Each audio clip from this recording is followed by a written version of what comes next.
Mis hijos perezosos descubrieron que compré una casa nueva de $800,000 en el mejor barrio de la ciudad. Pero en lugar de alegrarse por mí, al otro día vinieron con un abogado, exigiendo que yo pusiera sus nombres en la escritura de mi nueva propiedad. Entonces les entregué la carpeta negra con solo un papel adentro, y lo que estaba escrito allí los dejó completamente arrepentidos de haber hecho eso conmigo. Pero déjenme contarles cómo llegué a ese momento, porque la historia no comenzó ese día. Era martes por la mañana cuando abrí la puerta de mi casa y vi a Luciana y Mario parados frente a mí. No estaban solos. Junto a ellos había un hombre de traje oscuro con un portafolio de cuero bajo el brazo. Mi hija tenía esa sonrisa que yo conocía demasiado bien, esa que usaba desde niña cuando quería manipularme para conseguir algo. Mario estaba detrás de ella, con los brazos cruzados y esa mirada de superioridad que había perfeccionado durante años. No dijeron buenos días. No preguntaron cómo había dormido. No me dieron un abrazo. Simplemente entraron a mi sala como si la casa todavía les perteneciera, como si yo fuera apenas una inquilina temporal en mi propio hogar. El hombre del traje se presentó como el licenciado Héctor Ortega, abogado especializado en derecho de familia y sucesiones. Me extendió la mano con una cortesía fría y calculada. Yo la estreché sin entender todavía qué estaba pasando, aunque algo en mi estómago ya me advertía que esto no era una visita de cortesía. Luciana se acomodó en mi sofá sin esperar invitación. Cruzó las piernas, dejó su bolso de marca sobre la mesita de centro y sacó su teléfono como si estuviera en una sala de espera cualquiera. Mario caminó directo hacia la cocina y regresó con un vaso de agua. No pidió permiso. No preguntó si podía. Simplemente lo hizo, como si esta todavía fuera su casa, como si yo fuera invisible. Me quedé de pie en medio de mi propia sala, sintiendo como el aire se volvía más denso con cada segundo que pasaba. Luciana finalmente levantó la vista de su teléfono y habló. «Mamá, necesitamos hablar sobre tu casa nueva».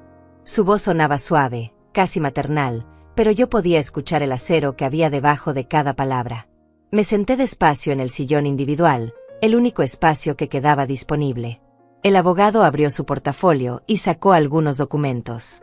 Los colocó sobre la mesa con movimientos precisos y ensayados. Luciana se inclinó hacia adelante, juntando las manos como si estuviera a punto de darme una noticia importante. Nos enteramos de que compraste una propiedad de $800,000 en el barrio Los Laureles. Su tono era acusatorio, como si yo hubiera cometido un crimen. Mario asintió desde su lugar junto a la ventana, observándome como un juez que ya había dictado sentencia. Sí, respondí con calma. Compré una casa. Es mi dinero y mi decisión. Luciana soltó una risa breve y amarga. Mamá, eso no es justo. Nosotros somos tus hijos. Tenemos derecho a saber estas cosas. Tenemos derecho a estar incluidos en tus decisiones financieras. Mario dio un paso al frente. Además, mamá, a tu edad ya deberías estar pensando en el futuro. En nuestra herencia. En lo que vas a dejar cuando ya no estés. No puedes ser tan egoísta. La palabra egoísta resonó en mis oídos como un golpe seco. Yo, que había trabajado desde los 16 años. Yo, que me había quedado viuda a los 42 con 2 hijos adolescentes. Yo, que nunca me compré un vestido nuevo si ellos necesitaban zapatos para la escuela. Yo era la egoísta. El licenciado Ortega carraspeó y tomó la palabra con voz profesional y distante. Señora Ortiz, mis clientes me han contratado para asesorarlos en este asunto. Ellos consideran que, dada su edad y su situación familiar, lo más prudente sería incluir sus nombres en la escritura de la nueva propiedad. De esa manera se evitan complicaciones futuras y se protege el patrimonio familiar. Patrimonio familiar. Qué palabras tan bonitas para describir algo que yo había comprado con mi propio sudor, con mi propio sacrificio, sin pedirle un solo centavo a ninguno de ellos. Luciana se puso de pie y caminó hacia mí. Se arrodilló frente a mi sillón y tomó mis manos entre las suyas. Sus ojos estaban húmedos, pero yo sabía que esas lágrimas eran tan falsas como su preocupación. Mamá, lo hacemos por tu bien. No queremos que en el futuro haya problemas. No queremos que extraños se aprovechen de ti. Somos tu familia. Somos los únicos que realmente nos preocupamos por ti. Miré sus manos sosteniendo las mías. Manos suaves, con manicura perfecta, sin una sola marca de trabajo real. Recordé mis propias manos a su edad, rojas y agrietadas de lavar ropa ajena, de limpiar casas, de cocinar para fiestas donde yo nunca era invitada. Mario se acercó también. Mamá, no te estamos pidiendo que nos des la casa. Solo queremos que nuestros nombres estén en la escritura. Es lo normal. Es lo que todas las familias hacen. Así cuando tú faltes, no tendremos que pasar por trámites largos y costosos. Cuando yo falte, como si ya estuvieran planeando mi funeral. Como si yo fuera apenas un obstáculo entre ellos y lo que consideraban su derecho natural. El licenciado Ortega sacó más papeles. Aquí tengo un documento muy simple, señora Ortiz. Solo necesitamos que firme aquí autorizando la inclusión de Luciana Ortiz y Mario Ortiz como copropietarios de la vivienda ubicada en calle Magnolia número 325, barrio Los Laureles. Me puso la pluma en la mano. Luciana apretó mis dedos con fingida ternura. Mario sonreía con esa confianza absoluta de quien nunca ha escuchado la palabra no. Y en ese momento, sentada en mi propio sillón, rodeada por mis propios hijos y un abogado que no conocía de nada, sentí algo que no había sentido en 67 años de vida. Sentí claridad absoluta. Sentí la fuerza de todas las veces que me había callado, de todas las veces que había cedido, de todas las veces que había puesto sus necesidades antes que las mías. Dejé la pluma sobre la mesa sin firmar nada. No, dije simplemente. Luciana parpadeó confundida. ¿Cómo que no, mamá? Mario frunció el ceño. El abogado se acomodó los lentes y me miró como si no hubiera entendido bien. No voy a firmar eso, repetí con voz más firme. No voy a poner sus nombres en la escritura de mi casa. Luciana se puso de pie bruscamente. Mamá, no seas ridícula. Somos tus hijos. Tenemos derecho. ¿Derecho a qué? Exactamente. Les di la mejor educación que pude. Les pagué universidad completa a ambos. Les compré sus primeros autos. Les di dinero cada vez que lo pidieron y muchas veces cuando ni siquiera lo necesitaban. Eso era tu obligación como madre, interrumpió Mario con frialdad. Nosotros no pedimos nacer. Sus palabras cayeron sobre mí como piedras, pero ya no me dolían como antes. Ya no tenía esa necesidad desesperada de ser amada por ellos, de ser valorada, de ser vista. El licenciado Ortega intentó mediar. Señora Ortiz, entienda que mis clientes solo buscan proteger sus intereses legítimos. Intereses legítimos sobre algo que yo compré con mi dinero, respondí mirándolo directo a los ojos. Luciana cambió de táctica. Comenzó a llorar de verdad ahora, con sollozos dramáticos. No puedo creer que seas tan cruel, mamá. Después de todo lo que hemos sido para ti. Después de todo lo que hemos soportado. ¿Qué han soportado exactamente?, pregunté. Tener una madre que trabajaba 3 empleos para que ustedes pudieran ir a escuelas privadas. Tener una madre que se quedaba sin comer para que ustedes tuvieran carne en sus platos. Tener una madre que nunca les dijo que no a nada. Mario golpeó la mesa con el puño. Ya basta de esa historia de mártir, mamá. Hiciste lo que tenías que hacer. Ahora te toca hacer lo correcto con nosotros. Lo correcto. Qué interesante concepto viniendo de un hombre de 39 años que nunca había mantenido un trabajo por más de 6 meses. Me puse de pie. Creo que esta conversación ha terminado. Les pido que se retiren de mi casa. El abogado guardó sus documentos con gestos tensos. Señora Ortiz, le advierto que mis clientes están dispuestos a tomar medidas legales si usted no coopera. Que hagan lo que consideren necesario, respondí caminando hacia la puerta. Luciana me siguió. Esto no va a quedar así, mamá. Vamos a pelear por lo que nos corresponde. Mario la alcanzó y ambos me miraron con un odio tan puro que casi podía tocarlo. Los 3 salieron de mi casa dejando un silencio pesado y oscuro. Cerré la puerta y me apoyé contra ella, sintiendo como mis piernas temblaban. Pero no era miedo lo que sentía. Era algo diferente. Era determinación.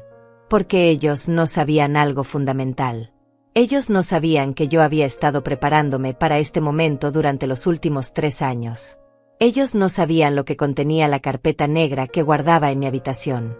Ellos no sabían que cada palabra cruel, cada gesto de desprecio, cada vez que me habían tratado como si fuera invisible, yo lo había estado documentando. Y muy pronto iban a descubrir exactamente qué tan preparada estaba. Después de que se fueron, me quedé sentada en mi sala durante horas. La luz de la tarde entraba por la ventana pintando sombras largas sobre el piso que yo misma había pulido tantas veces. Miré mis manos, estas manos de 67 años que habían trabajado sin descanso desde que tenía memoria. Necesito que entiendan cómo llegué hasta aquí. Necesito que sepan quién era yo antes de convertirme en la mujer invisible que mis hijos veían cuando me miraban. Nací en un pueblo pequeño donde las mujeres aprendían desde niñas que su valor estaba en servir. Mi madre me enseñó a cocinar, a limpiar, a callar. Mi padre nunca me preguntó qué quería ser cuando creciera porque para él la respuesta era obvia. Sería esposa. Sería madre. Sería sombra de alguien más importante. Me casé con Roberto cuando tenía 23 años. Él era apuesto, trabajador, y me prometió una vida mejor que la que había conocido. Durante los primeros años fue bueno conmigo. Tuvimos a Luciana cuando yo tenía 25. Mario llegó 3 años después. Yo dejé mi trabajo en la tienda de telas para cuidarlos tiempo completo, porque eso era lo que se esperaba de mí. Roberto trabajaba en una fábrica de autopartes. No ganábamos mucho, pero alcanzaba para vivir con dignidad. Yo estiraba cada peso como si fuera de goma. Compraba la carne más barata y la convertía en comidas que parecían de restaurante. Cosía la ropa de los niños cuando se rompía. Nunca tiraba nada que pudiera repararse. Cuando Luciana cumplió 14 años, Roberto murió. Fue un accidente en la fábrica, una máquina mal calibrada, un segundo de distracción. Me convertí en viuda a los 42 años con 2 hijos adolescentes y una pensión que apenas cubría el alquiler. Esa fue la primera vez que mis hijos me vieron llorar. Pero también fue la última vez que me permití ese lujo. Porque ahora todo dependía de mí. No había nadie más. No había red de seguridad. No había plan alternativo. Conseguí trabajo limpiando casas. Me levantaba a las 5 de la mañana para llegar a la primera casa a las 7. Limpiaba 4 casas al día, de lunes a sábado. Los domingos lavaba ropa ajena, 10 pesos por kilo. Mis manos se agrietaban del cloro. Mi espalda dolía cada noche. Pero Luciana y Mario tenían que terminar la escuela. Luciana quería estudiar administración de empresas. Mario quería ser ingeniero. Yo quería que ellos tuvieran las oportunidades que yo nunca tuve. Quería que no dependieran de nadie. Quería que fueran libres de una manera que yo nunca había sido. Trabajé doble turno durante 6 años para pagarles universidad privada. Ellos se quejaban porque no era la más prestigiosa de la ciudad. Se avergonzaban cuando sus compañeros preguntaban en qué trabajaba su madre. Aprendieron a decir que yo era ama de casa, como si limpiar baños ajenos no fuera trabajo real. Luciana se graduó y consiguió empleo en una empresa mediana. Mario tardó 7 años en terminar una carrera de 5 porque reprobaba materias y cambiaba de especialidad cada semestre. Yo pagaba cada curso de verano, cada materia repetida, cada libro que supuestamente necesitaba y que nunca abría. Cuando finalmente se graduó, esperé que las cosas mejoraran. Esperé que ahora que ambos eran profesionales, ahora que yo les había dado todo lo que prometí darles, tal vez me verían diferente. Tal vez me agradecerían. Tal vez me invitarían a descansar. Pero no pasó nada de eso. Luciana se casó con un hombre que ganaba bien y se mudó a un departamento en la zona más cara de la ciudad. Me invitó una sola vez. Me hizo sentir tan fuera de lugar con sus comentarios sobre mi ropa, mi manera de hablar, mi falta de educación, que nunca volví. Ella tampoco insistió. Mario vivió conmigo hasta los 35 años. No pagaba renta. No compraba comida. No limpiaba. Trabajaba unos meses y renunciaba. Luego pasaba otros meses en mi sofá viendo televisión y diciéndome que estaba buscando algo mejor, algo que mereciera su talento. Yo seguía limpiando casas. Ahora tenía 60 años y mi cuerpo protestaba cada movimiento, pero no podía parar porque tenía que mantener a mi hijo adulto que no encontraba nada lo suficientemente bueno para él. Un día, limpiando la casa de la señora Regina Salás, ella me encontró llorando en su cocina. Yo intenté disculparme, secarme las lágrimas, seguir trabajando. Pero Regina se sentó conmigo y me obligó a contarle todo. Graciela, me dijo tomando mis manos, tú no le debes tu vida entera a tus hijos. Ya les diste todo lo que una madre puede dar.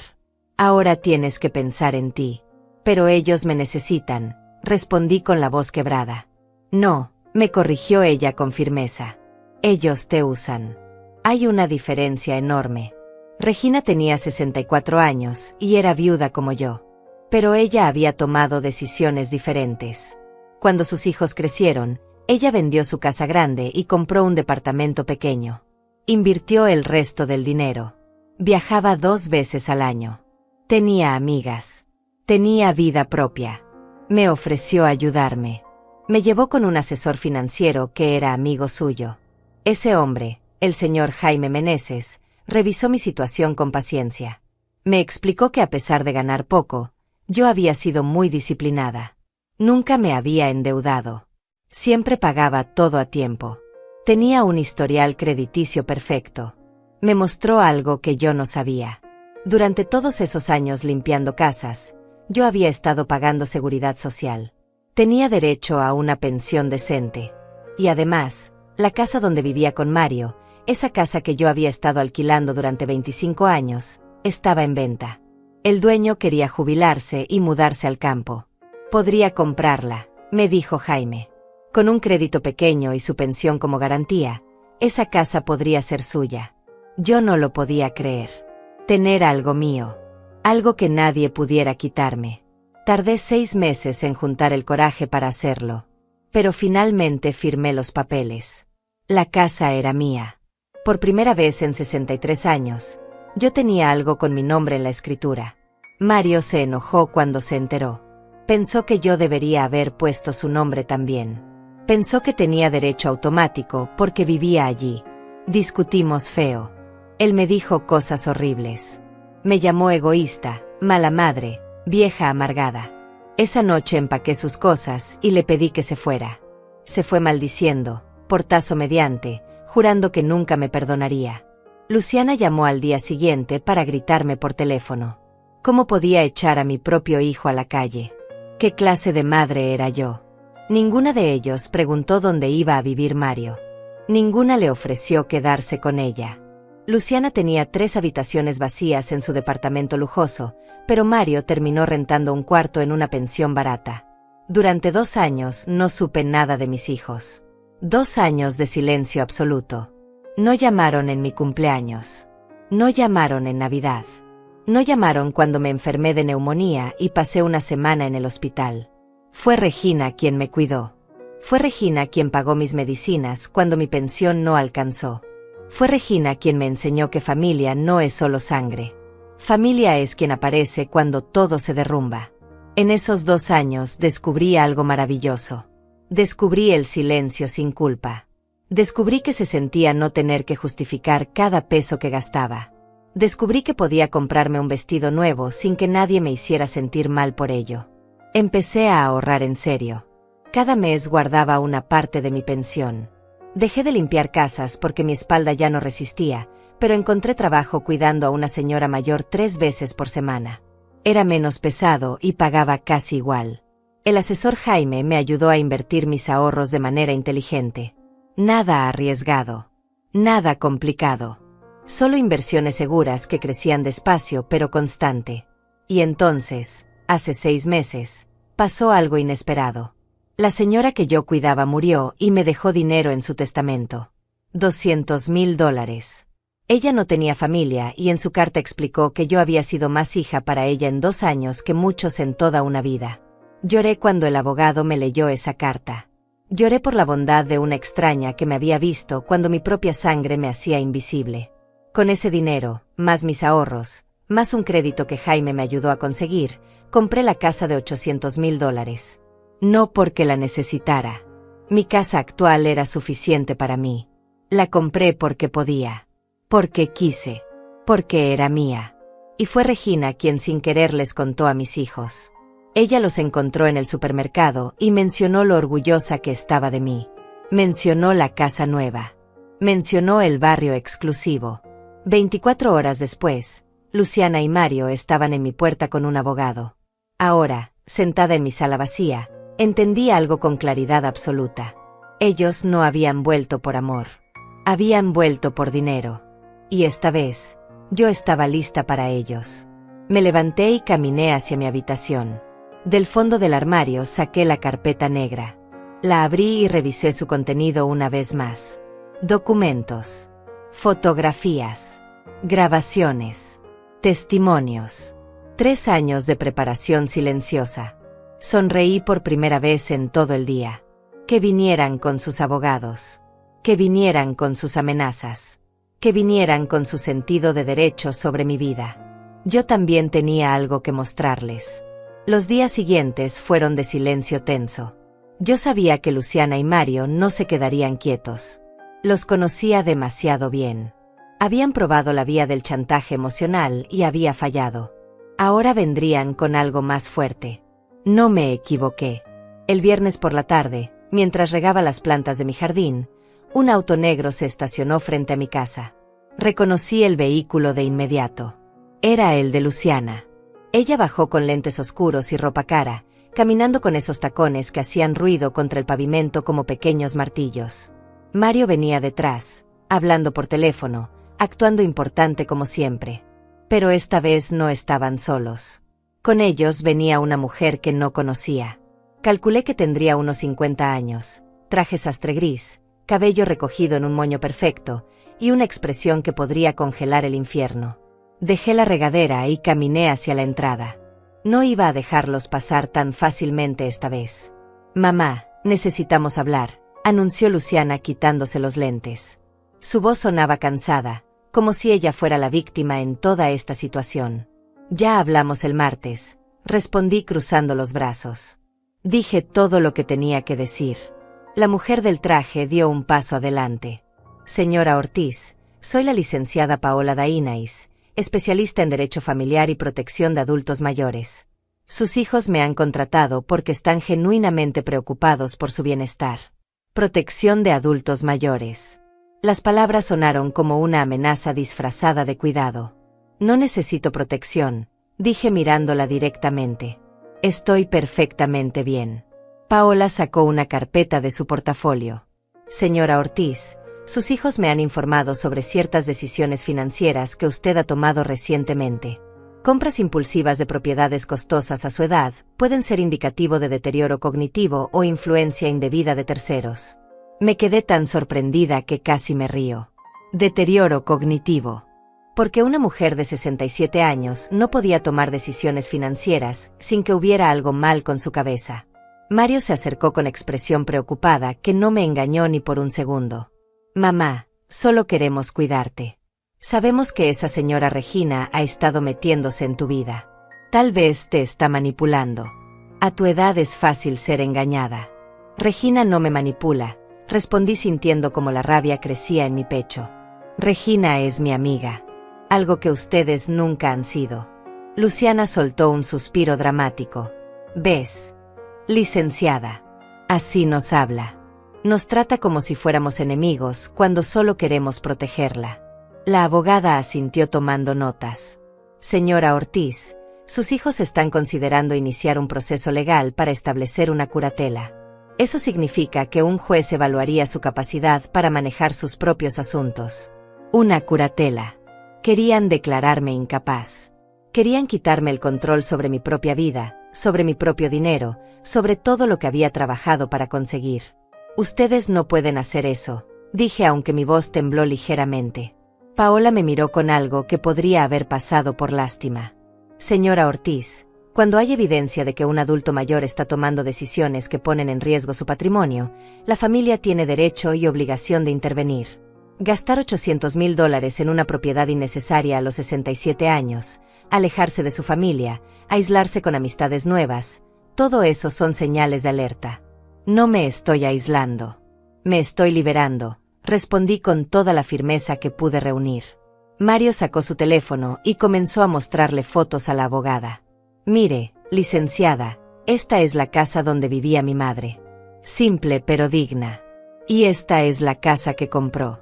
Es ridículamente grande para una persona sola. Claramente alguien la convenció de hacer esta compra. Yo la convencí», dije levantando la voz. «Yo decidí comprar esa casa porque quise. Porque trabajé toda mi vida y finalmente puedo darme ese gusto». Luciana negó con la cabeza.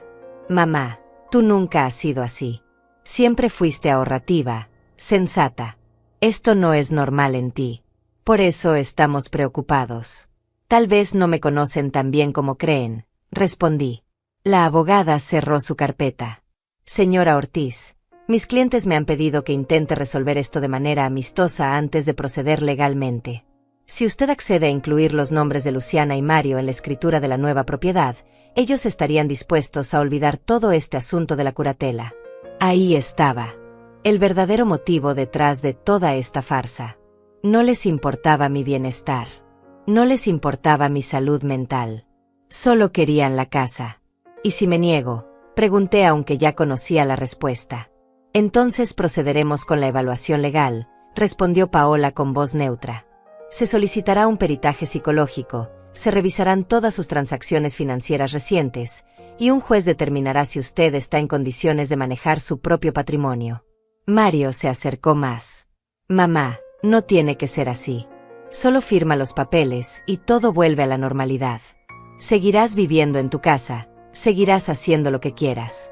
Solo queremos asegurarnos de que cuando algo te pase, no haya complicaciones. Cuando algo me pase. Como si ya estuvieran planeando mi funeral otra vez. Luciana intentó tocar mi brazo, pero di un paso atrás. Mamá, por favor. Piensa en nosotros. Somos tus hijos. Somos tu sangre. No puedes preferir a extraños sobre tu propia familia. La miré a los ojos, a esta mujer de 45 años que una vez fue mi bebé, mi niña pequeña, mi razón para levantarme cada mañana. Y vi a una desconocida. Vi a alguien que había tomado todo lo que yo ofrecí y nunca devolvió nada. Vi a alguien que me amaba solo en la medida en que yo fuera útil. Necesito que se vayan de mi casa, dije con voz baja pero clara. Paola guardó sus documentos. Muy bien, señora Ortiz. Considérese formalmente notificada. Dentro de 5 días hábiles recibirá la citación judicial. Espero que reconsidere su posición antes de eso. Los tres se dieron vuelta y caminaron hacia el auto. Antes de subir, Mario me miró una última vez. Esto es culpa tuya, mamá. Nos estás obligando a hacer esto. Se fueron dejando una nube de polvo y amenazas en el aire. Cerré la puerta y me apoyé contra ella, sintiendo como mis piernas flaqueaban. Pero no lloré. No me permití ese lujo. Caminé hacia el teléfono y marqué el número de Regina. Ella contestó al segundo tono.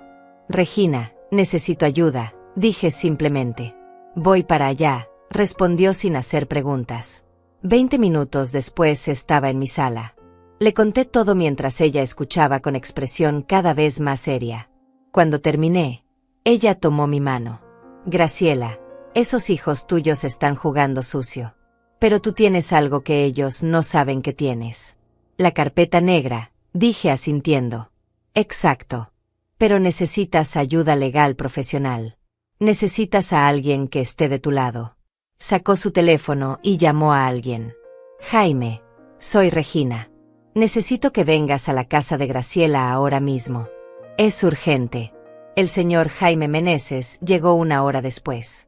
Ya no era solo mi asesor financiero. En estos 3 años se había convertido en alguien de confianza. Le expliqué la situación mientras él tomaba notas.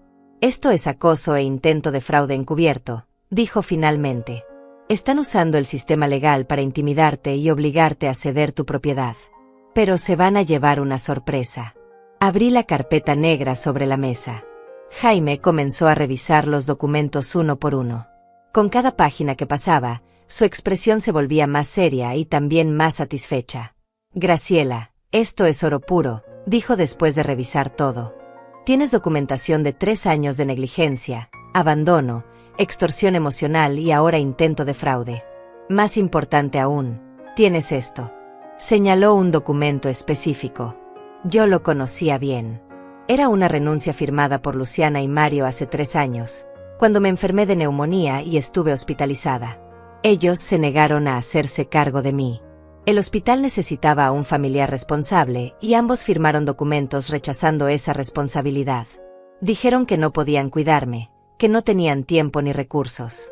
Ese documento los descalifica automáticamente de cualquier curatela, explicó Jaime. Ellos mismos renunciaron a su responsabilidad familiar. No pueden venir ahora a reclamarla solo porque les conviene. Regina sonrió. Esos 2 idiotas se cavaron su propia tumba. Jaime organizó todos los documentos. Voy a preparar una contrademanda. Y voy a solicitar una orden de restricción temporal para que no puedan volver a acosarte así. Pero eso no es todo, dije respirando profundo. Hay algo más que necesito contarles. Saqué otro sobre de la carpeta. Este contenía fotografías y documentos que había descubierto hace 6 meses. Evidencia de que Mario había falsificado mi firma en documentos bancarios intentando sacar dinero de mi cuenta. Evidencia de que Luciana había intentado vender mi casa anterior sin mi autorización, falsificando papeles.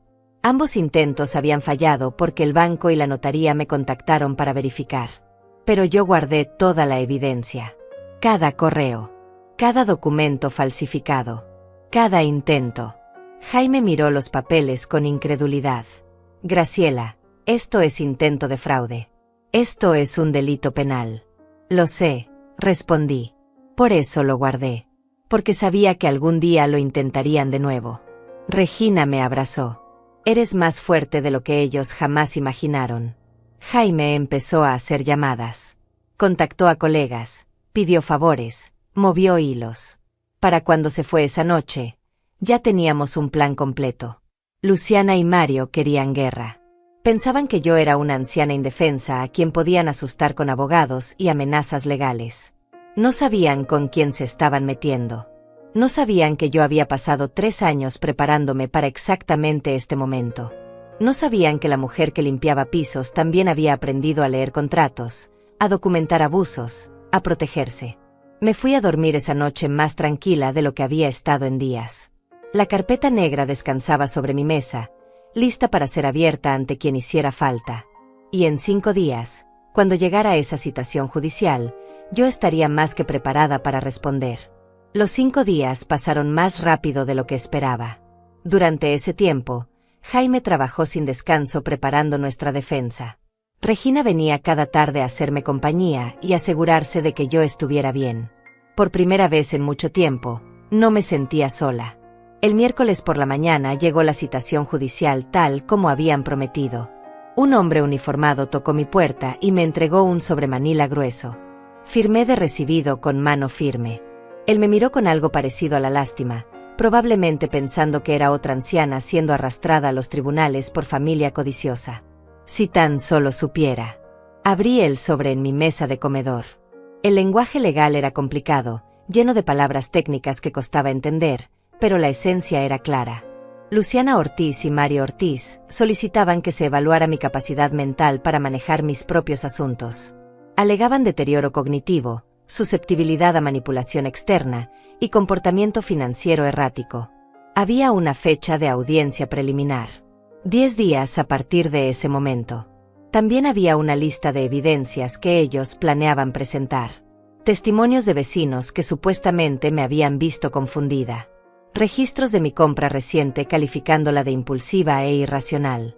Y algo que me heló la sangre. Una declaración de un médico que yo nunca había visitado, sugiriendo posible demencia senil.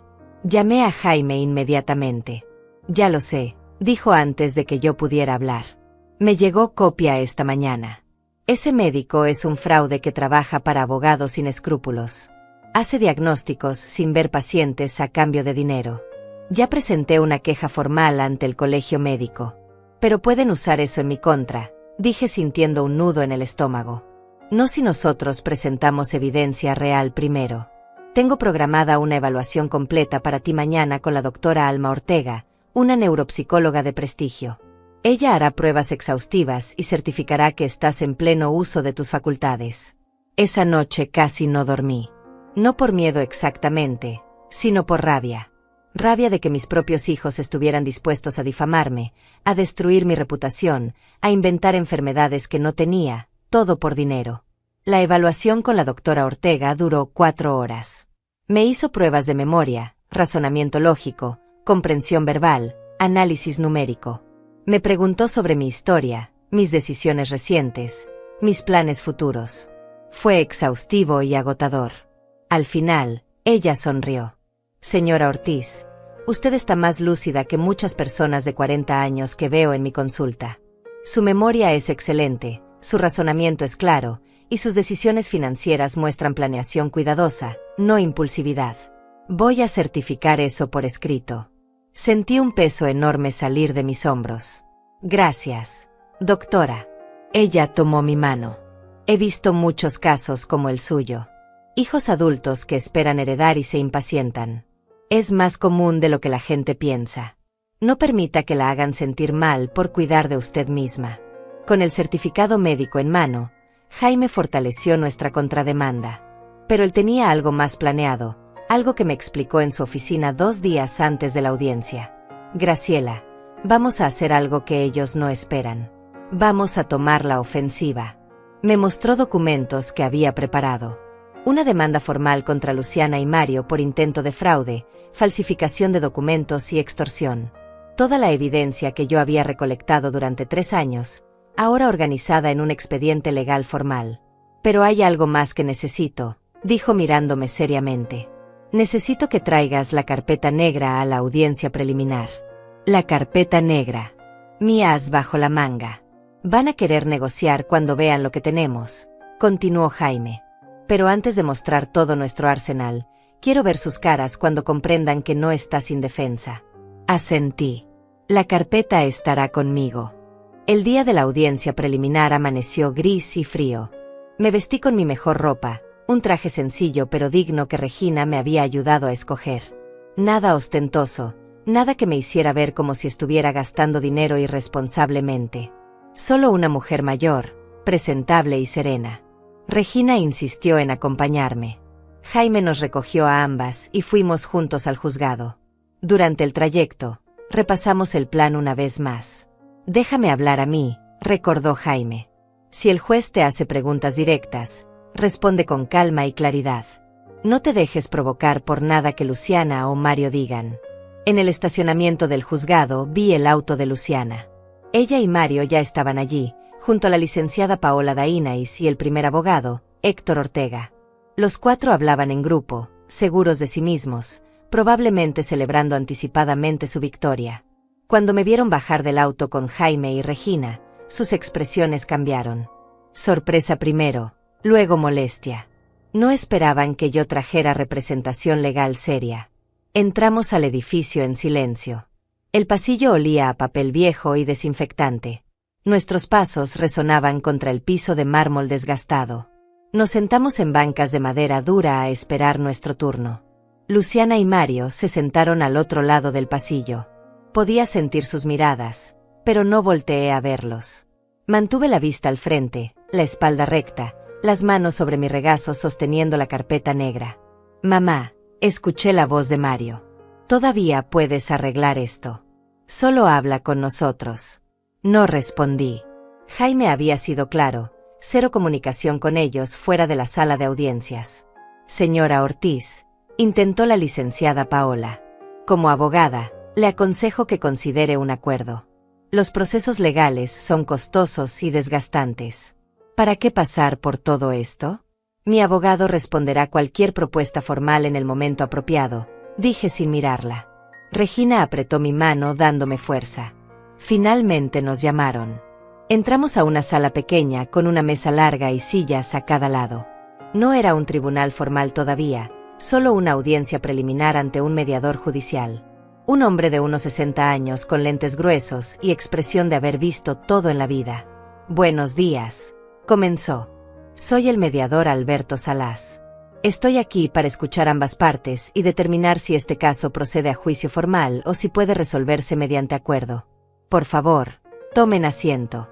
Nos sentamos en lados opuestos. Luciana y Mario con sus 2 abogados a un lado. Yo con Jaime y Regina al otro. La carpeta negra descansaba sobre la mesa frente a mí.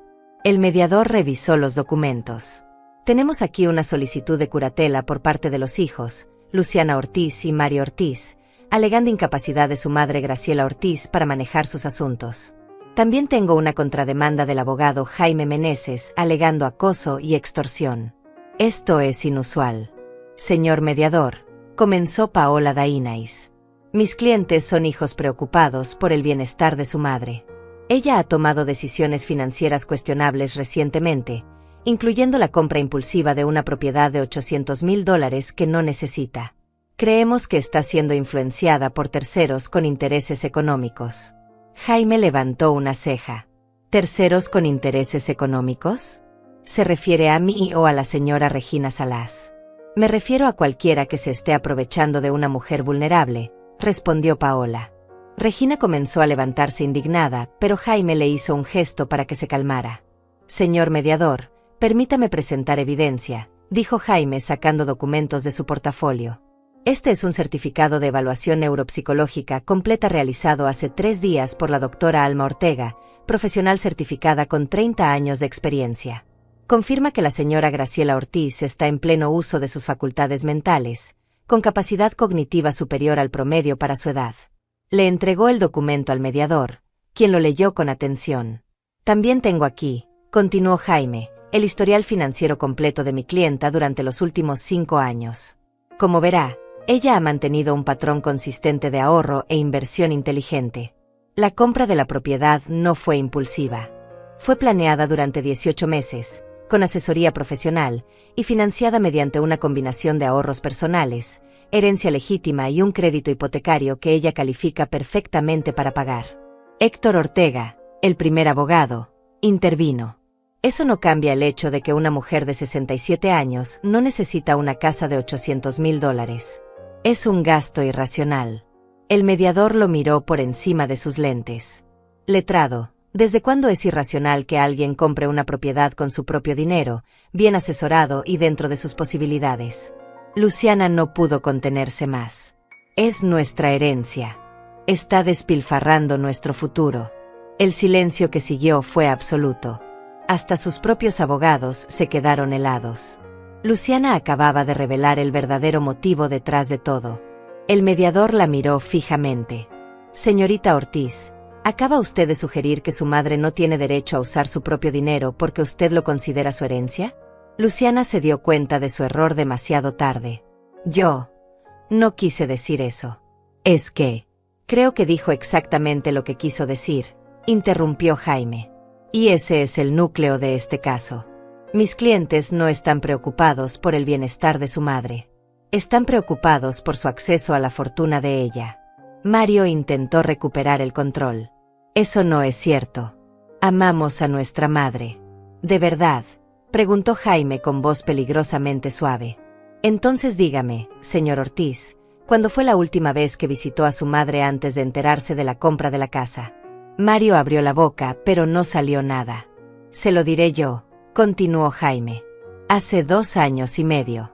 No la visitó cuando estuvo hospitalizada con neumonía. No la visitó en su cumpleaños. No la visitó en ninguna festividad. Eso no. Y ahora, interrumpió Jaime colocando otro documento sobre la mesa, pasemos a algo realmente interesante. Era el documento del hospital. La renuncia firmada por ambos. Cuando su madre estuvo gravemente enferma hace 3 años, el hospital necesitó designar a un familiar responsable. Tanto usted como su hermana firmaron este documento rechazando esa responsabilidad. Declararon formalmente que no podían ni querían hacerse cargo de ella. El mediador leyó el documento. Paola Dainais intentó objetar, pero el mediador levantó la mano. Déjeme ver si entiendo, dijo lentamente. Ustedes renunciaron formalmente a la responsabilidad sobre su madre cuando ella los necesitaba. Pero ahora quieren que se les otorgue curatela sobre ella cuando tiene dinero. ¿Es eso correcto? Es más complicado que eso, intentó explicar Héctor. No, lo interrumpió el mediador. Es exactamente así de simple. Miré la carpeta negra sobre la mesa. Todavía no la había abierto. Todavía no había mostrado todo lo que contenía. Y ya estábamos ganando. Jaime me miró y asintió levemente. Era hora de soltar la bomba final. Coloqué mis manos sobre la carpeta negra. Todos en la sala notaron el gesto. El mediador me miró con curiosidad. Luciana y Mario intercambiaron miradas nerviosas. Incluso sus abogados parecían inquietos. Señor mediador, dije con voz clara y firme. Hay algo más que necesita ver. Abrí la carpeta despacio, saboreando cada segundo. Dentro había años de dolor convertidos en evidencia. Años de silencio transformados en poder. Saqué el primer documento y lo deslicé hacia el mediador. Es una copia certificada de mi testamento actual, fechado hace 2 años. Como podrá ver, ni Luciana ni Mario están incluidos como beneficiarios. ¿Qué?, gritó Luciana poniéndose de pie. Eso no es legal. Somos tus hijos. El mediador levantó la mano pidiendo silencio. Señorita Ortiz, siéntese. Por favor, continúe, señora Ortiz. Saqué el segundo conjunto de documentos. Estos son extractos bancarios de los últimos 5 años. Como verá, durante ese periodo realicé transferencias a mis hijos por un total de $140,000. Préstamos que ellos llamaron, pero que nunca devolvieron. Ni un solo centavo. Mario palideció. Mamá, eso era ayuda familiar. No tenías que llevar cuentas. Ayuda familiar, repetí sintiendo como años de frustración subían a mi garganta. Cuando te presté $20,000 para tu supuesto negocio que nunca despegó, me dijiste que me lo devolverías en 6 meses. Eso fue hace 4 años. Luciana intervino. Nosotros también te ayudamos. Mamá, te dimos un lugar donde vivir. Un lugar donde vivir. Mi voz subió de tono. Yo pagaba renta en mi propia casa cuando Mario vivía conmigo. $500 al mes que él nunca contribuyó. Y tú, Luciana, la única vez que me invitaste a tu casa me hiciste sentir tan fuera de lugar que me fui llorando. El mediador seguía leyendo los documentos con expresión cada vez más seria. Saqué más papeles de la carpeta. Estos son correos electrónicos y mensajes de texto de los últimos 3 años. En ellos pueden ver cómo mis hijos me contactaban únicamente cuando necesitaban dinero. Nunca para preguntar cómo estaba. Nunca para invitarme a comer. Solo cuando necesitaban algo. Jaime tomó los documentos y los pasó al mediador. También tenemos aquí evidencia de algo más grave, señor mediador. Saqué el sobre que había estado esperando usar. Mi mano tembló ligeramente, no de miedo sino de anticipación. Dentro había copias de documentos bancarios con firmas que no eran mías. Hace 8 meses, continué, intenté acceder a mi cuenta de ahorros y descubrí que alguien había tratado de hacer un retiro de $50,000. El banco me contactó porque la firma no coincidía exactamente con la de sus archivos. Cuando investigaron, descubrieron que alguien había falsificado mi firma. Los abogados de Luciana y Mario se pusieron tensos. Paola Dainais intentó interrumpir, pero el mediador la silenció con una mirada. La investigación del banco reveló que el documento falsificado fue presentado por mi hijo Mario. Aquí está el reporte de seguridad del banco. Y aquí, las grabaciones de las cámaras de seguridad mostrando a Mario presentando los documentos falsos.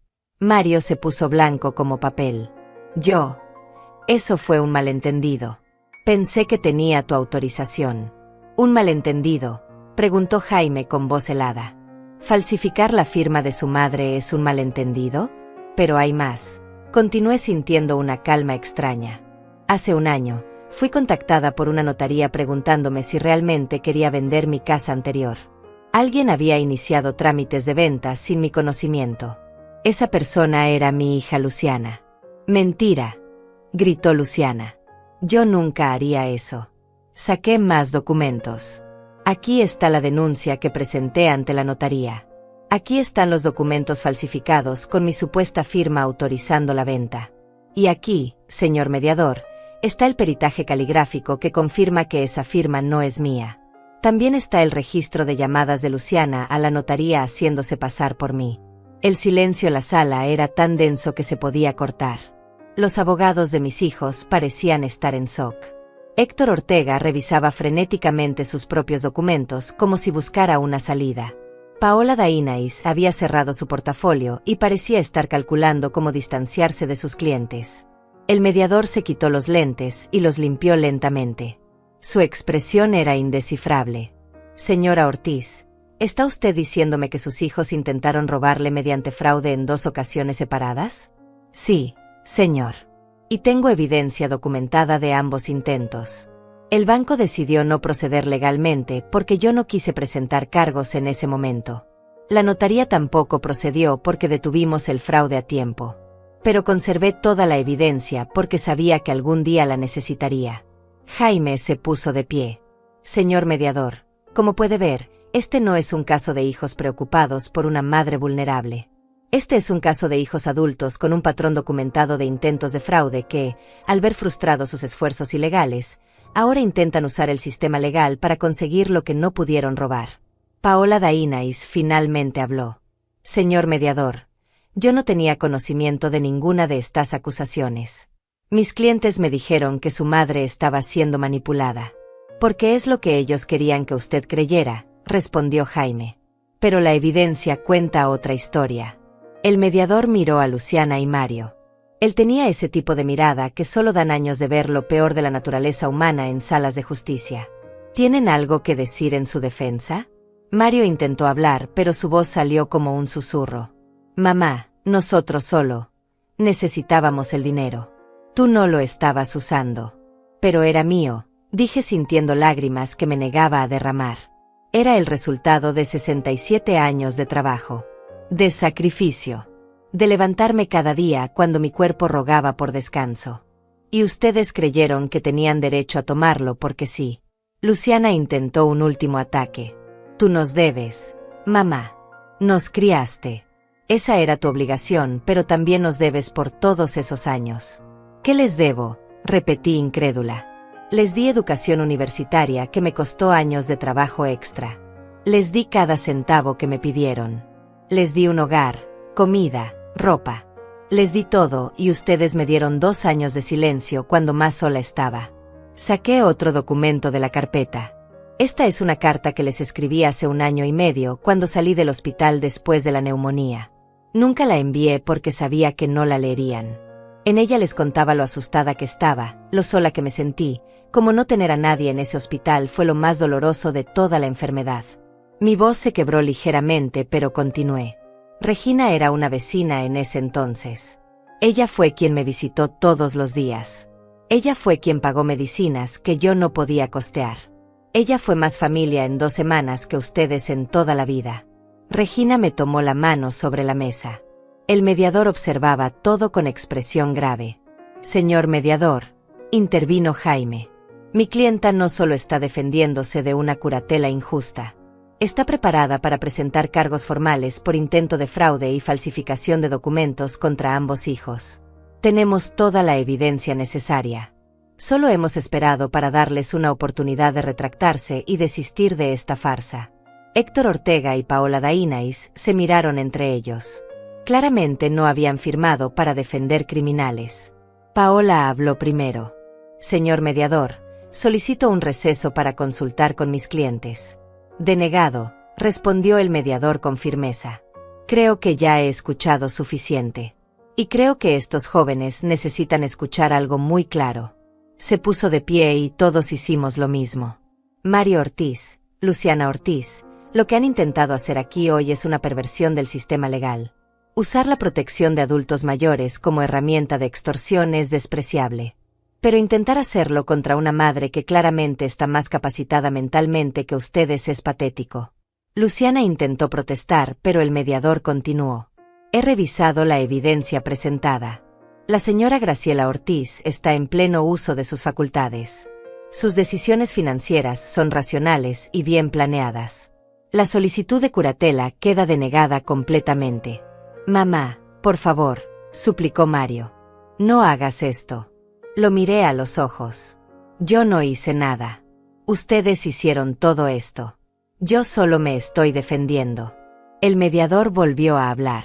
Además, estoy remitiendo copias de toda esta evidencia al fiscal del distrito para que evalúe si proceden cargos criminales por fraude y falsificación. Señora Ortiz, ¿desea usted presentar cargos formales? Todas las miradas se clavaron en mí. Este era el momento.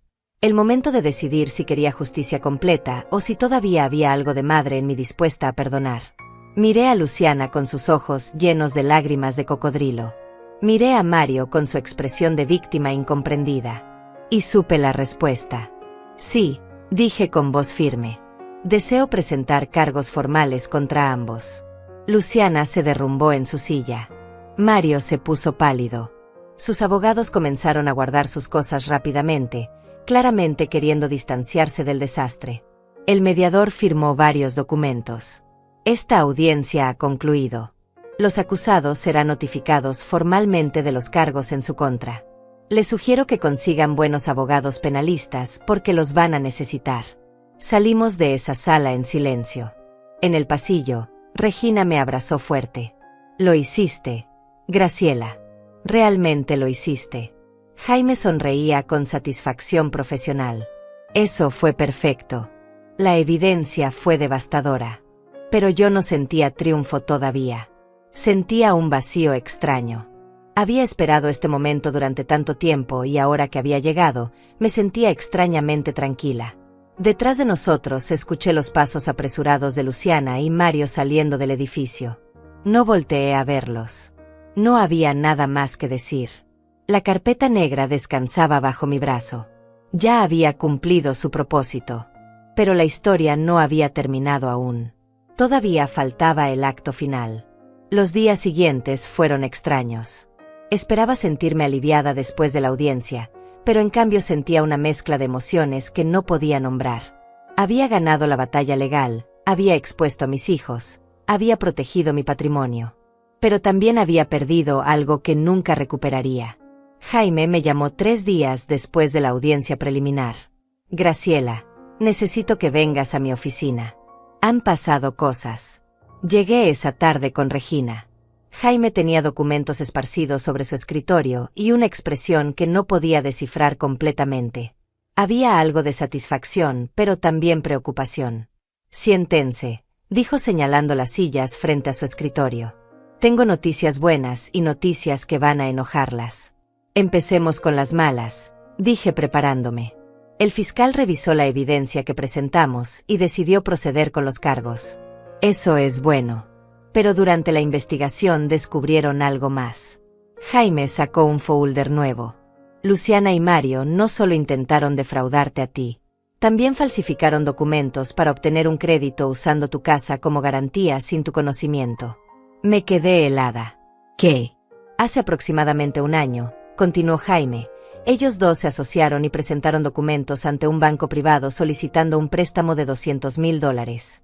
Usaron tu propiedad como colateral, falsificaron tu firma en todos los documentos, e incluso pagaron a alguien para hacerse pasar por ti en una videollamada de verificación. Regina explotó. Esos malditos. $200,000. El préstamo fue aprobado, siguió Jaime. Recibieron el dinero, pero nunca hicieron un solo pago. El banco comenzó proceso de ejecución hipotecaria contra tu propiedad hace 6 meses. Tú nunca lo supiste porque ellos interceptaban toda la correspondencia del banco. Sentí como si el piso se moviera bajo mis pies. Mi casa. Iban a quitarme mi casa por una deuda que yo ni siquiera sabía que existía. ¿Cómo interceptaban mi correo?, pregunté con voz temblorosa. Mario tenía llave de tu casa, recordó Regina. Vivió contigo durante años. Probablemente nunca la devolvió. Jaime asintió. Exacto. Ellos revisaban tu buzón regularmente, tomaban todo lo relacionado con el banco, y tú nunca te enteraste. El banco pensaba que eras tú quien no respondía a sus requerimientos. ¿Y ahora?, pregunté sintiendo pánico crecer en mi pecho. ¿Van a quitarme mi casa? No, respondió Jaime con una pequeña sonrisa. Y aquí vienen las buenas noticias. Cuando el banco descubrió el fraude, inmediatamente canceló el proceso de ejecución. Ellos también fueron víctimas. Ahora están cooperando completamente con la fiscalía. Y mejor aún, están demandando a Luciana y Mario por los $200,000 más intereses y penalizaciones. Eso suma casi $300,000. ¿Ellos tienen ese dinero?, preguntó Regina. Jaime negó con la cabeza. No. Según la investigación del banco, se gastaron todo en menos de 6 meses. Luciana renovó completamente su departamento, compró un auto nuevo, hizo 2 viajes a Europa. Mario invirtió en otro negocio fallido y gastó el resto en quién sabe qué. Entonces nunca van a pagar, dije sintiendo una mezcla de justicia y tristeza. Probablemente no, admitió Jaime. Pero el banco va a embargar todo lo que tengan. El departamento de Luciana, su auto, todo. Mario no tiene nada que embargar porque nunca ha tenido nada. Ambos probablemente terminarán en bancarrota y con antecedentes penales. Me recosté en la silla intentando procesar toda esta información. Mis hijos no solo me habían abandonado, No solo habían intentado robarme, sino que habían puesto en riesgo el techo sobre mi cabeza. Y todo por dinero que derrocharon en cosas vacías y superficiales. Hay más, continuó Jaime. La fiscalía quiere que testifiques en una audiencia formal la próxima semana. Van a formalizar los cargos y necesitan tu declaración completa. Estaré ahí, respondí sin dudar. Graciela, dijo Jaime con tono más suave. Todavía estás a tiempo de retirar los cargos. Sé que son tus hijos. Sé que esto es doloroso. Lo miré directamente. Jaime, si yo retiro los cargos, ¿qué aprenderán ellos? ¿Que pueden hacer lo que quieran porque al final mamá siempre los perdona? Ya pasé toda mi vida enseñándoles que no hay consecuencias para sus actos. Es hora de que aprendan diferente. Regina apretó mi mano. Estoy orgullosa de ti. Esa noche, sola en mi casa, revisé las cerraduras de todas las puertas. Llamé a un cerrajero y cambié todas las chapas. Mario ya no tendría acceso nunca más. Revisé mi buzón y encontré efectivamente algunas cartas que parecían haber sido manipuladas. Instalé una cámara de seguridad apuntando directamente al buzón. También hice algo más. Saqué una caja vieja del fondo de mi armario. Dentro había fotografías de cuando Luciana y Mario eran pequeños. Luciana con su primer vestido de fiesta. Mario con su uniforme de fútbol. Fotos de cumpleaños, de graduaciones, de navidades que alguna vez fueron felices. Miré esas fotos durante horas. Intenté recordar en qué momento esos niños sonrientes se convirtieron en los adultos codiciosos que ahora enfrentaban cargos criminales. Intenté encontrar el momento exacto en que todo se rompió. Tal vez fue cuando Roberto murió y yo tuve que trabajar tanto que nunca estuve realmente presente. Tal vez fue cuando les di todo lo que pedían sin enseñarles el valor del esfuerzo. Tal vez fue cuando permití que me faltaran al respeto la primera vez y no dije nada. O tal vez no fue culpa mía en absoluto. Tal vez simplemente así eran ellos. Guardé las fotos de nuevo en la caja. No las tiré porque no podía. Pero tampoco las volví a sacar. Al día siguiente, Luciana llamó a mi teléfono. Dejé que sonara hasta que saltó el buzón de voz. Ella dejó un mensaje. Su voz sonaba diferente, más pequeña, más asustada. Mamá, soy yo. Por favor, contesta. Necesito hablar contigo. Esto se salió de control. No queríamos que llegara tan lejos. Por favor, mamá. Podemos arreglar esto. Somos familia. Borré el mensaje sin pensarlo 2 veces. Mario también intentó contactarme. Me envió mensajes de texto. Mamá, por favor. Cometimos errores. Pero somos tus hijos. No puedes hacer esto. Van a meternos a la cárcel. No respondí. Esa noche recibí una llamada de un número desconocido. Contesté por curiosidad. ¿Señora Ortiz? Era una voz de mujer joven que no reconocí. Sí, ¿quién habla? Mi nombre es Antonia. Soy la esposa de Mario. Necesito hablar con usted. No sabía que Mario se había casado. Él nunca me lo había dicho. Por favor, continúe, dije con cautela. Señora Ortiz, sé que Mario hizo cosas terribles. Yo no sabía nada de esto hasta que llegaron los papeles legales. Pero tengo una bebé de 6 meses. Su nieta. Y si Mario va a prisión, no sé cómo voy a mantenerla sola. Sentí un puñal en el pecho. Una nieta. Tenía una nieta de 6 meses y nadie me había dicho. ¿Por qué me llama a mí? Pregunté aunque ya sabía la respuesta. Porque necesito que retire los cargos. Por favor. No por Mario, sino por su nieta. Ella es inocente en todo esto. Cerré los ojos. Señorita Antonia, lamento mucho su situación. Lamento que mi hijo la haya puesto en esta posición. Pero lo que él hizo tiene consecuencias. No puedo protegerlo de esas consecuencias. Pero su nieta, mi nieta, la interrumpí con voz firme, tiene una madre que parece preocuparse por ella. Eso es más de lo que muchos niños tienen. Y tal vez, solo tal vez, esto le enseña a su padre a ser mejor hombre. Pero yo no voy a retirar los cargos. Ella comenzó a llorar. Por favor, señora Ortiz. Por favor. Colgué el teléfono. Y luego me permití llorar por primera vez en todo este proceso. Lloré por la nieta que no conocía. Lloré por la madre desesperada. Lloré por los hijos que había perdido mucho antes de esta batalla legal. Pero no cambié de opinión.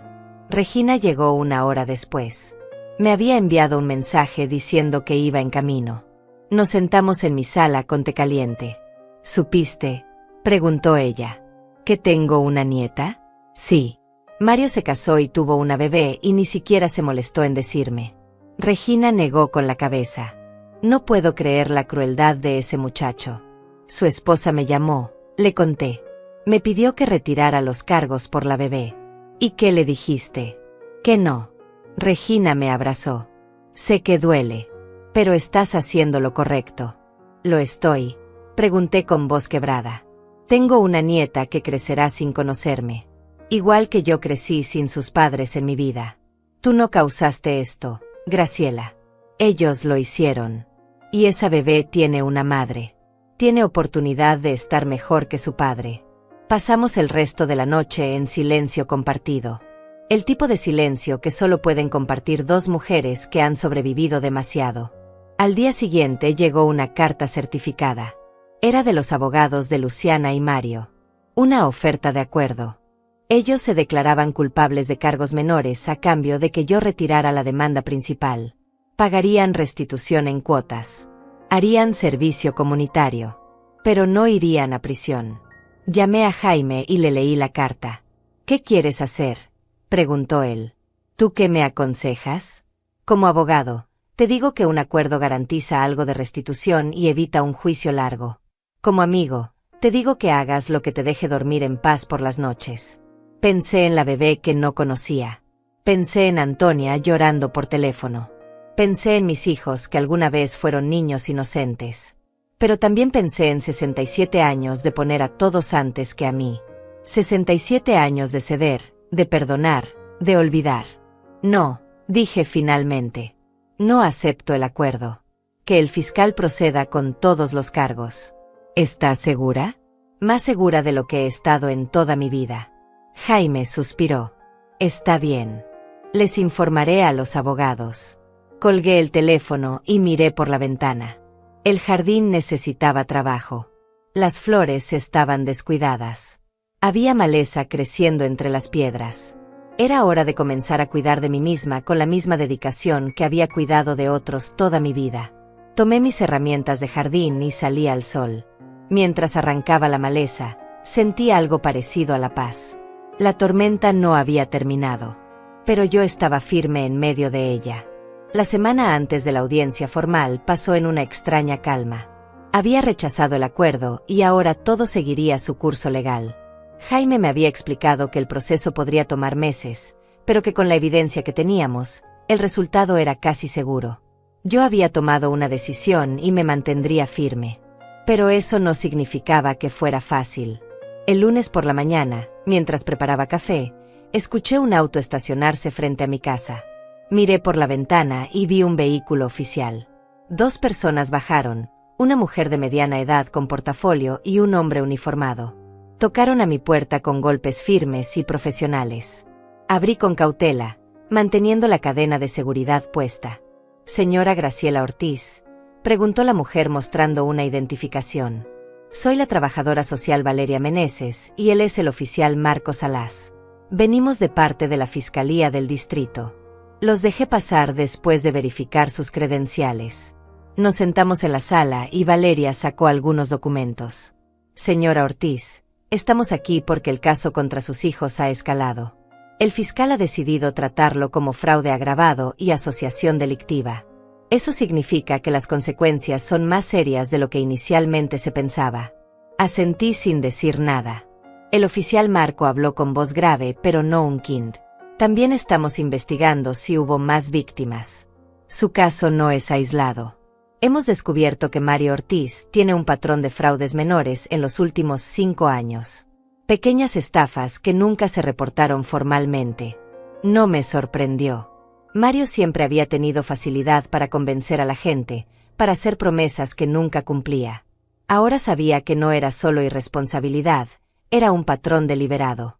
Valeria continuó. «El motivo de nuestra visita es doble. Primero, necesitamos que firme algunos documentos adicionales autorizando el acceso completo a sus registros financieros para la investigación. Segundo, queremos asegurarnos de que usted está bien, que tiene apoyo durante este proceso. Firmé los documentos sin dudar. Y sí, tengo apoyo. Tengo amigos que han estado conmigo.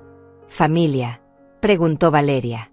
La que tengo está siendo procesada por la justicia, respondí con una sonrisa amarga. Valeria asintió con comprensión.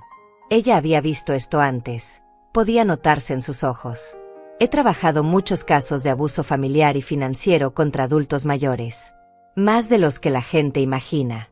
Usted está haciendo lo correcto al defenderse. No me siento como si estuviera haciendo lo correcto, admití. Me siento como si estuviera destruyendo a mis propios hijos. Señora Ortiz, dijo el oficial Marco inclinándose hacia adelante. Usted no está destruyendo nada. Ellos tomaron sus decisiones. Cometieron delitos. Usted simplemente se está negando a ser cómplice de esos delitos protegiéndolos. Después de que se fueron, me quedé sentada en mi sala por largo rato. El peso de todo esto comenzaba a sentirse real. Mis hijos iban a enfrentar consecuencias serias. Posiblemente prisión. Definitivamente antecedentes criminales que arruinarían sus vidas. Y yo era quien había puesto todo en movimiento. El teléfono sonó sacándome de mis pensamientos. Era Regina. Graciela, enciende las noticias. Canal 7. Tomé el control remoto con manos temblorosas. En la pantalla apareció un reportero frente al juzgado. En noticias locales, 2 adultos han sido arrestados por cargos de fraude múltiple y falsificación de documentos. Luciana Ortiz, de 45 años, y Mario Ortiz, de 39, fueron detenidos esta mañana en una operación coordinada por la Fiscalía del Distrito. Sentí como si me hubieran golpeado en el estómago. Arrestados. No sabía que eso sucedería tan pronto. El reportero continuó. Los hermanos están acusados de defraudar a múltiples víctimas, incluyendo a su propia madre de 67 años, por montos que superan los $400,000. La Fiscalía describe esto como un patrón de comportamiento criminal que se extendió por varios años. La pantalla mostró a Luciana siendo escoltada por policías, sus manos esposadas, su rostro oculto detrás de lentes oscuros.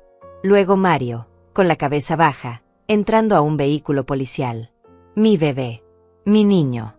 Así era como los veía en ese momento, no como los adultos criminales que eran, sino como los niños que alguna vez fueron. Apagué la televisión. El teléfono comenzó a sonar de inmediato.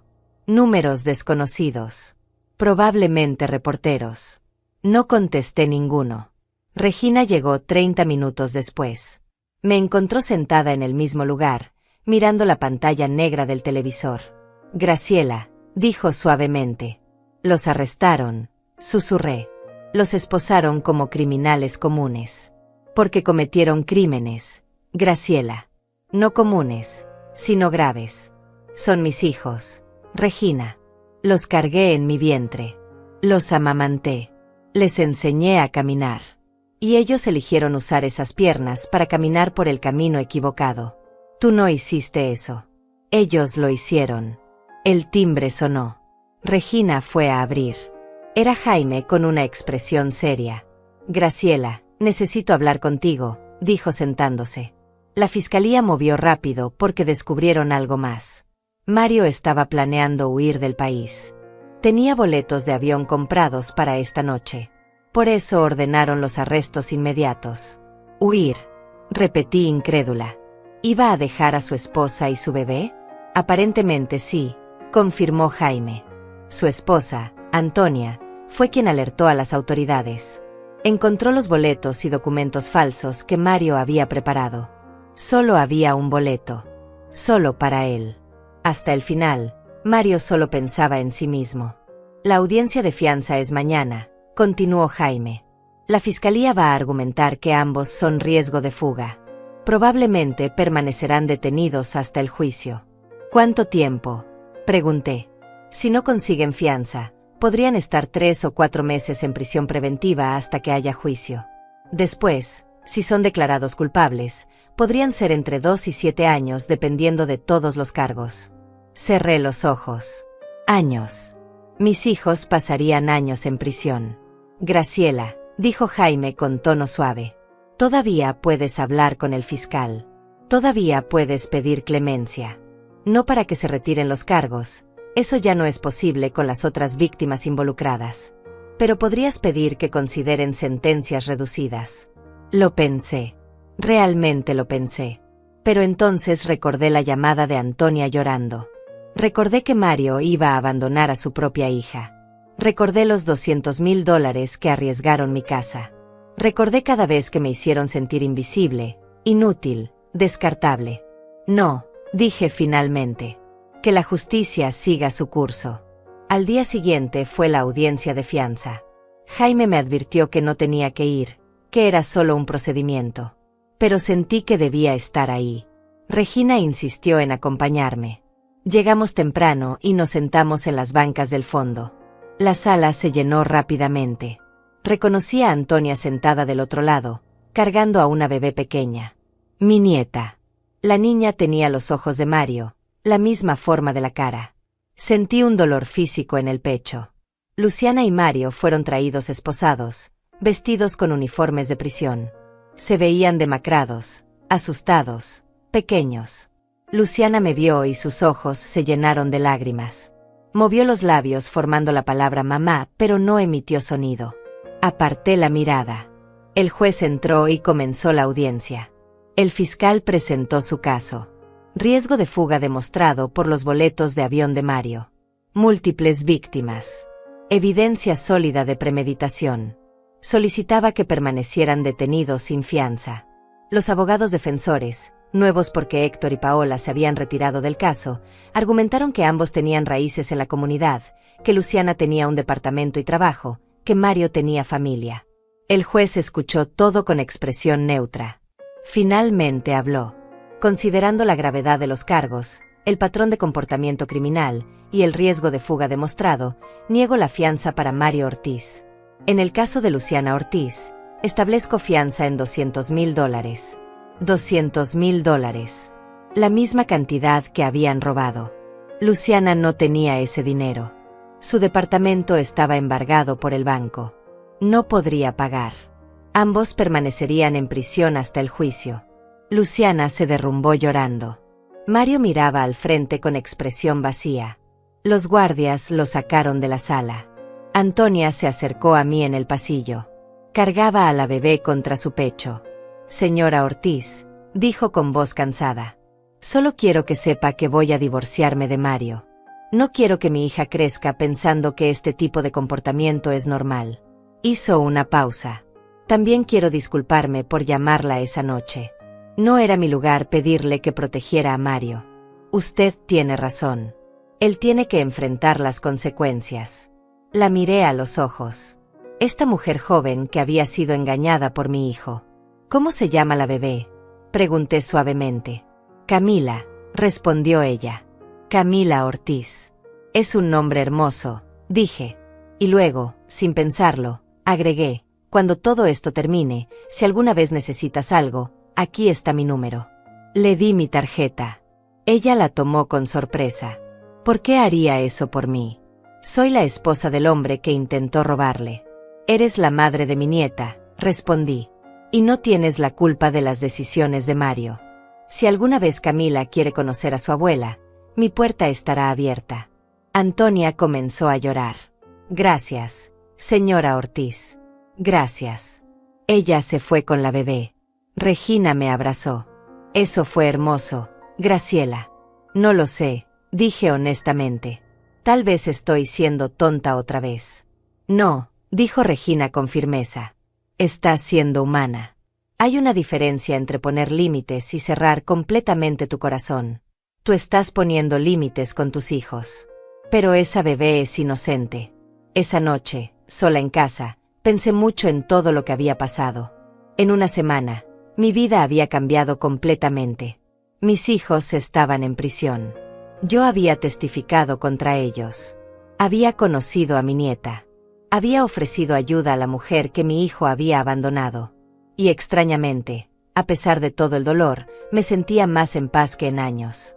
Porque por primera vez, no estaba protegiendo a nadie de sus propias decisiones. No estaba permitiendo que me usaran. No estaba sacrificándome por gente que no me valoraba. Estaba eligiéndome a mí misma. Y esa elección, aunque dolorosa, era correcta. El juicio comenzó 3 meses después. 3 meses durante los cuales Luciana y Mario permanecieron en prisión preventiva. 3 meses en los que no intenté visitarlos ni una sola vez. 3 meses en los que reconstruí mi vida pieza por pieza. La sala del tribunal estaba llena. Además de mi caso, habían aparecido otras 5 víctimas de los fraudes de Mario. Pequeños empresarios a quienes había estafado con promesas de inversión. Una anciana a quien había convencido de prestarle dinero para un negocio ficticio. Luciana también tenía sus propias víctimas, principalmente relacionadas con esquemas de reventa de productos que nunca entregaba. Jaime me había preparado exhaustivamente para mi testimonio. Pero nada me preparó para ver a mis hijos sentados en el banquillo de los acusados, vestidos con trajes baratos que sus abogados públicos les habían conseguido, mirándome con una mezcla de vergüenza y rencor. El fiscal me llamó al estrado el segundo día del juicio. Caminé con la cabeza en alto, juré decir la verdad, y me senté. Señora Ortiz, comenzó el fiscal. ¿Puede contarle al jurado cuál fue su relación con los acusados? Son mis hijos, respondí con voz clara. Luciana es mi hija mayor. Mario es mi hijo menor. Los crié sola después de que mi esposo murió hace 25 años. ¿Y cómo describiría su relación con ellos en los últimos años? Inexistente hasta que descubrieron que había comprado una casa nueva. Entonces aparecieron exigiendo que pusiera sus nombres en la escritura. El fiscal me guió a través de toda la historia. Les conté sobre los años de abandono, sobre la enfermedad y el documento del hospital donde renunciaron a cuidarme, sobre los intentos de fraude con el banco y la notaría, sobre el préstamo fraudulento de $200,000 que casi me costó mi casa. Hablé durante casi 2 horas. El jurado escuchaba con atención. Algunos tomaban notas. Una mujer mayor en la segunda fila tenía lágrimas en los ojos. Cuando el abogado defensor de Luciana me interrogó, intentó pintarme como una madre vengativa, como alguien que exageraba pequeños malentendidos familiares. No es cierto, señora Ortiz, que usted está resentida porque sus hijos hicieron sus propias vidas, preguntó con tono condescendiente. No estoy resentida porque hicieron sus vidas, respondí mirándolo directamente. Estoy protegiendo la mía de sus intentos de destruirla.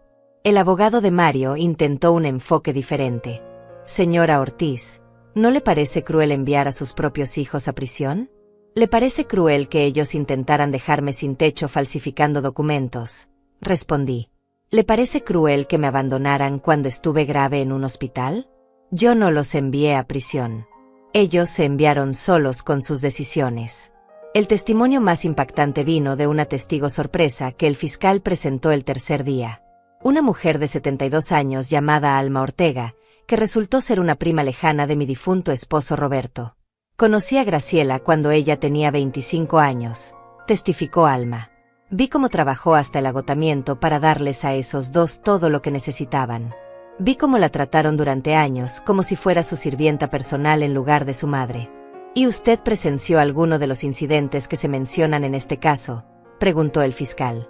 Yo estaba en el hospital cuando Luciana y Mario se negaron a hacerse cargo de Graciela. Escuché a Luciana decir textualmente que no iba a arruinar su vida cuidando a una anciana enferma. Graciela tenía 64 años en ese momento y había estado a punto de morir de neumonía. El silencio en la sala era absoluto. Luciana tenía la cabeza baja. Mario miraba fijamente la mesa. También estuve presente, continuó Alma, cuando Graciela descubrió el intento de vender su casa sin su permiso. Vi los documentos falsificados. Vi cómo Luciana intentó convencerla de que había firmado esos papeles y simplemente no lo recordaba. Intentó hacerla creer que estaba perdiendo la memoria.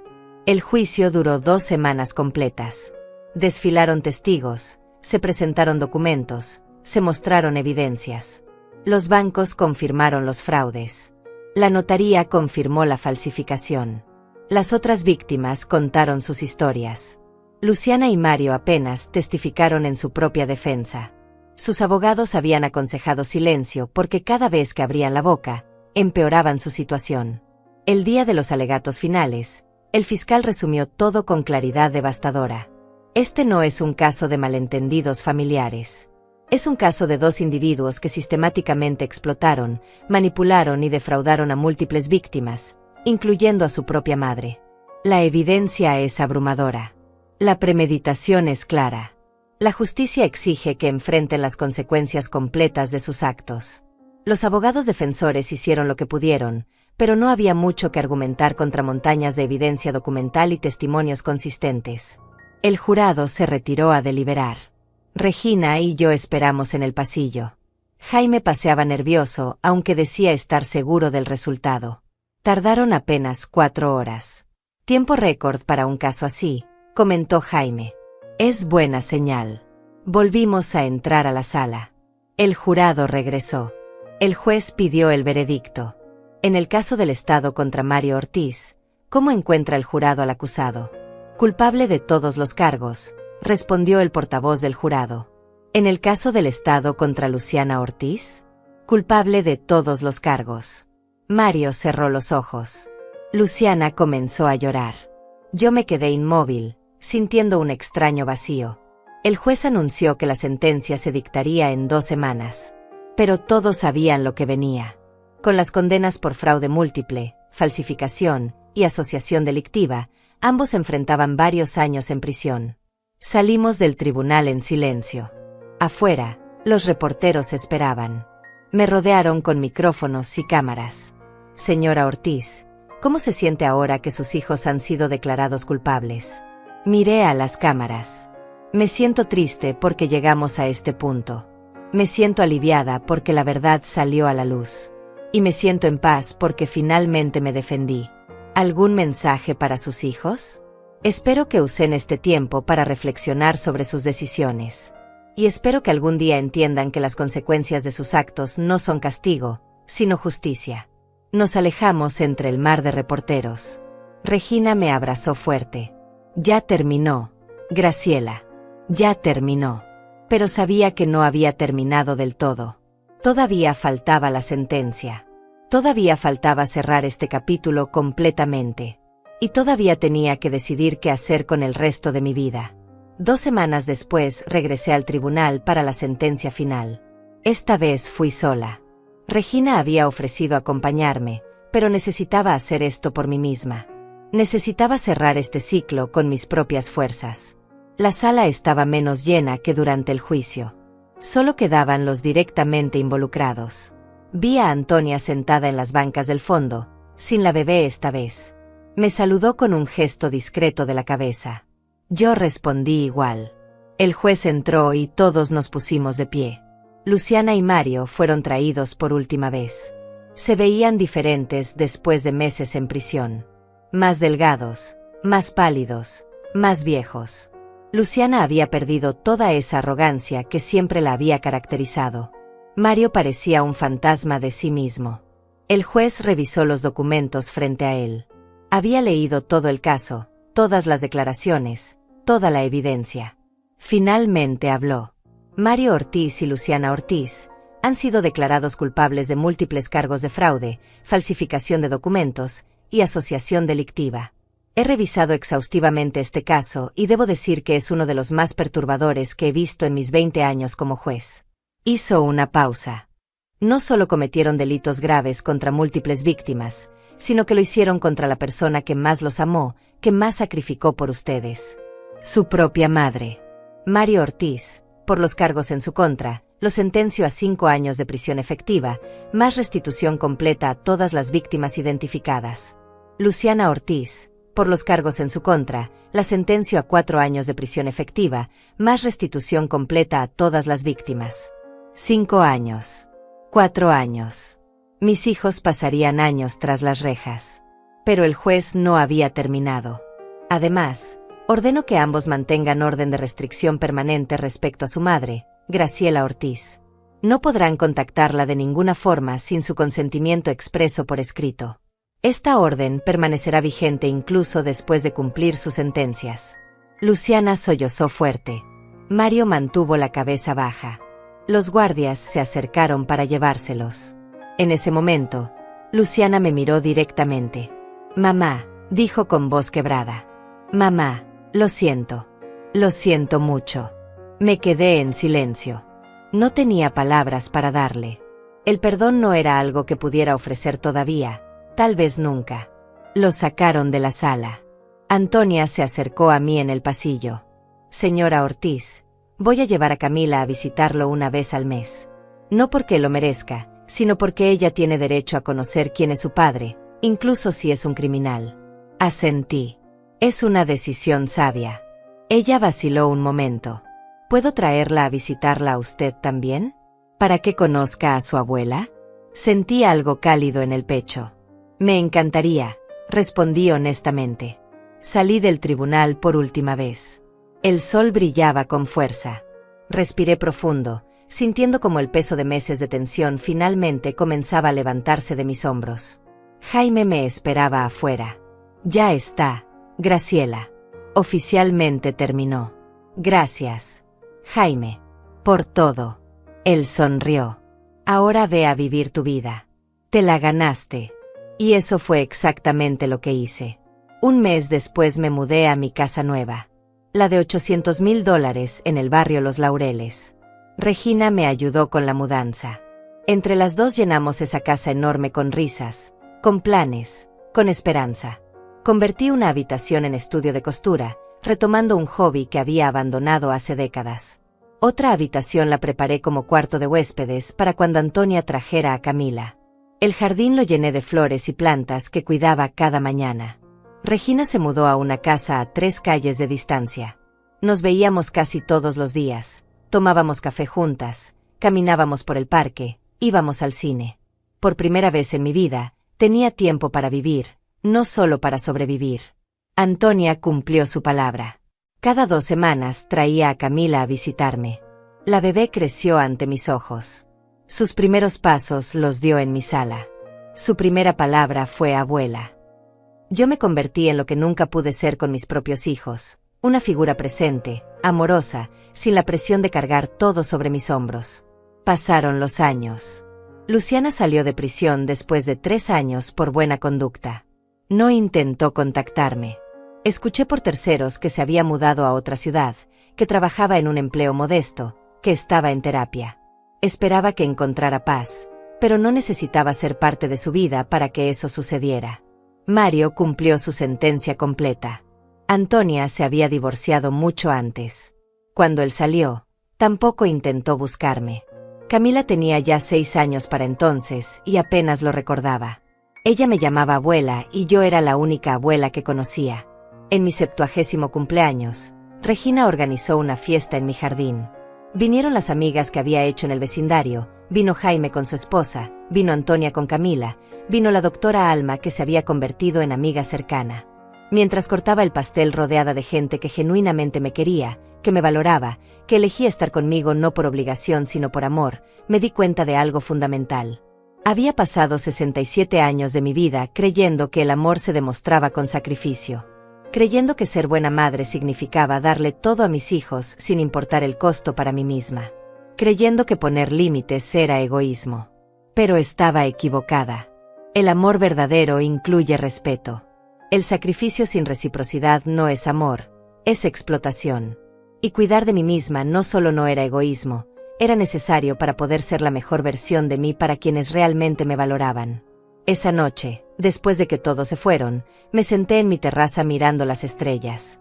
En mi regazo descansaba la carpeta negra, ya vacía. Había cumplido su propósito. Ya no necesitaba guardar evidencias ni protegerme con documentos. La justicia había triunfado. Pero más importante aún, yo había triunfado. Había recuperado mi vida.